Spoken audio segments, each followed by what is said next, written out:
ঈদ আসা মানে আমরা পরিবারের সবাই মিলে একসাথে শপিং এ গিয়েছি, একসাথে শপিং করতে গিয়ে বাইরে খেয়েছি, ঘুরেছি। ছোট পর্দার অভিনেত্রী রুনা খান তার বাবা মারা গেছেন। বাবা মারা যাওয়ায় কাঁদতে কাঁদতে কি বলছে রুনা খান, ভিউয়ার্স এ বিষয়ে জানতে সম্পূর্ণ ভিডিওটি দেখে সঙ্গেই থাকুন। এখন পরিস্থিতি একটু ভিন্ন থাকার কারণে আনন্দটা একই রকম থাকলেও আমাদের উদযাপনের ধরনটা একটু বদলাতে হবে। বাংলাদেশের জনপ্রিয় অভিনেত্রী রুনা খানের বাবা ফরহাদ হোসেন রোববার 9 মার্চ দিবাগত রাতে বার্ধক্যজনিত কারণে ইন্তেকাল করেছেন। ইন্না লিল্লাহি ওয়া ইন্না ইলাইহি রাজিউন।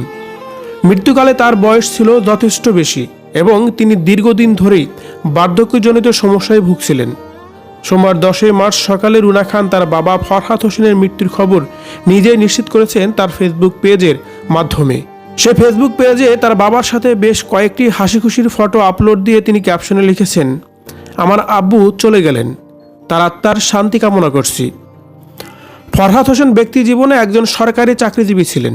তিনি টাঙ্গাইল জেলার মির্জাপুর উপজেলার মজদই গ্রামেই জন্মগ্রহণ করেন এবং সেখানেই তার দাফন অনুষ্ঠিত হতে পারে বলেও জানা গেছে।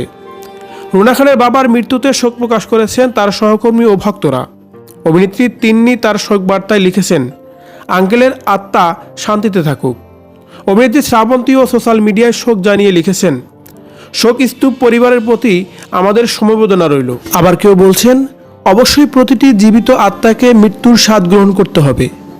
আল্লাহ আপনি পরকালে তাদেরকে মানে পিতামাতাকে ততটাই যত্নে রাখুন ঠিক যতটা তারা নাবালক অবস্থায় পৃথিবীতে আমাদের যত্ন করে লালন করেছেন, আমিন। এছাড়াও রুনা খানের ভক্তরা সোশ্যাল মিডিয়ায় ও অন্যান্য প্ল্যাটফর্মে তার বাবার আত্মার মাগফিরাত কামনা করছেন এবং অভিনেত্রী পরিবারের প্রতি সমবেদনাও জানিয়েছেন।